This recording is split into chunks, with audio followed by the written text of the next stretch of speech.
Naaalala ko dati, inaabot na ako ng madaling araw, kakalaga at kakabalat ng mga itlog sa paggagawa nito. Napakabenta sa akin ito, lalo na sa mga meeting, ito talaga yung mga ino-order nila. Kaya huwag na nating patagalin yan.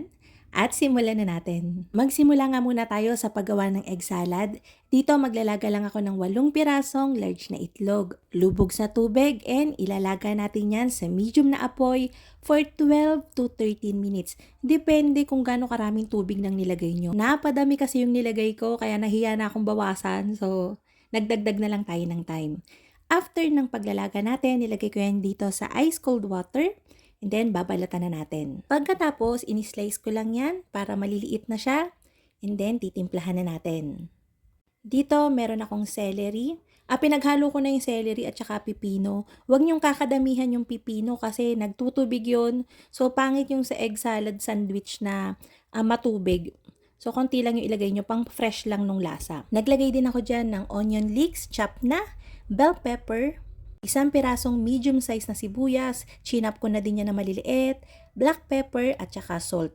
Then, nilagyan ko na yan ng mayonnaise. Nagsimula ako sa kaunti lang kasi again, pangit yung matubig na egg salad. Tama lang yung ganitong consistency. Nasa mahigit 1/2 cup, mga 1/2 cup to 3/4 cups ng mayonnaise ang nailagay ko dyan. Isang tabi para ma-marinate. Dito naman tayo sa ating dough. Meron ako ditong 300 ml ng water, room temperature lang yon, 10 grams ng yeast, Fermifan 2-in-1 yeast yung ginagamit ko, 20 grams ng light brown sugar, and then hinalo ko lang yan. After nun, ilagay na natin yung 500 grams natin ng bread flour, sunmoon ng pilmi ko yung ginagamit ko, and 10 grams ng salt. Haluin lang natin yan muna para mabuo at hindi na siya magtalsikan dun sa mixer, and then isasalang na natin yan sa mixer para mamasa. Magta-time ako dyan ng 5 minutes bago ko ilagay yung ating shortening. Yung settings ng mixer natin ay nasa speed number 4 lang. So, after 5 minutes, pagka ganyan na yung texture ng dough, pwede na nating ilagay yung 30 grams natin ng shortening.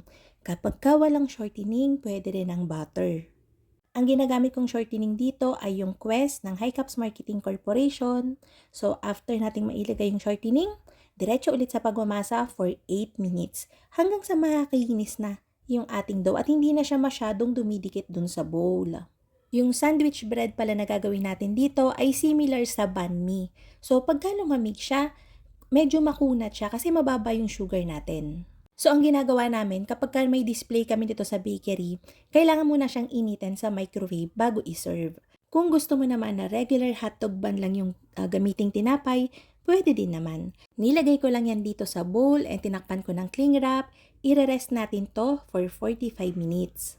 Magbo-bulk fermentation tayo. After mga 30 minutes, masyadong malagkit yung dough natin kasi napakainit dito. Nasa 37 to 38 degrees Celsius yung temperature ng lugar ko. So, expected ko na masyado siyang malagkit. Mahirap siyang trabahuhin mamaya pag imomolde na.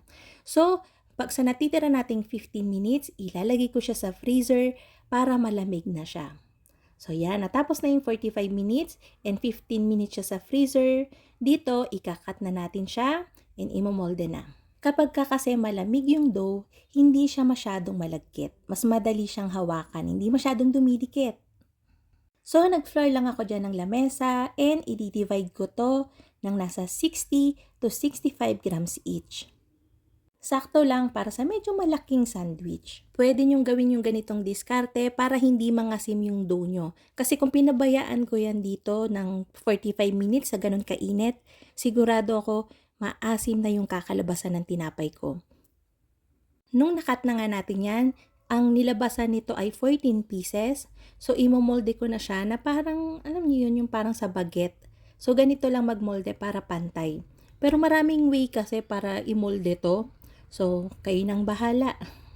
Basta siguraduhin nyo lang na siksik yung higpit nyo sa kanya. Kasi kapag medyo maluag yan, may malalaking butas, so hindi maganda yung magiging korte. Mahilig ako sa mga ganitong tinapay kasi hindi siya matamis. Tapos, may kunat siya eh. Mahilig ako sa mga ganong tinapay talaga. Kaya pagka mga sandwich, mas gusto kong gamitin to compare sa mga regular buns. Pero mas madaling gawin yung mga regular buns. Kaya kung dun kayo komportable, pwedeng-pwede. Nung ma-molde na natin nga yan lahat, so inilagay ko na yan dun sa tray, 14 pieces yung kinalabasan niya. Papaalsahin natin to dahil mainit ngayon. Pinapaalsa ko lang to ng nasa 40 to 45 minutes. So, bago ko siya paalsahin, from time to time, ini-sprayan ko yun ng tubig para hindi ma-dry and mag-form ng crust o maging malutong yung crust ng tinapay natin. Mga 1 to 2 minutes bago ko isalang sa oven, nilalagyan ko yan ng score para magmukha nga siyang banh mi. Sinasalang ko yan sa preheated oven na may 200 degrees Celsius for 10 minutes. After 10 minutes, ilo-lower ko yung temperature ko sa 180 degrees Celsius for 7 to 8 minutes naman. Nung maluto nga yung palaman, nag-slice lang ako dito ng lettuce para may fresh lalo na lasa dun sa gagawin nating egg salad sandwich. Yung natira ko dito sa pipino ko, ini-slice ko na din. Ganito talaga yung presentation ng mga tinitinda ko dati pa ha. So yan. Ganyan lang naman, simple lang, pero magandang tingnan kasi, tsaka masarap pati, lasang fresh talaga. Pero pag mga ganito kasi, siguraduhin nyo yung gagawin nyo, mauubo siya within the day. Kasi hindi na talaga to pwedeng kinabukasan. May isa pa akong ginagawa dito, medyo cheesy naman siya. So ang ginagawa ko, nilalagyan ko lang siya ng palaman. Kung gusto nyo maglagay ng additional na mayonnaise dun sa bun, pwedeng-pwede. O kaya butter, pwede din. So, naglalagay lang ako dyan ng palaman and lalagyan ko yan ng grated cheese. Yung grated cheese na ginagamit ko ay quick melt. Pwede din naman ang mozzarella cheese. Pero, para sa akin na mas maganda yun kasi yung quick melt. Since kahit lumamig siya, hindi nagiging matigas yung cheese. Tinost ko lang yan sa 180 degrees Celsius for 8 to 10 minutes. After baking, ganyan na magiging itsura niyan. Basta may nag-brown na, okay na yan. Masarap na yan tignan.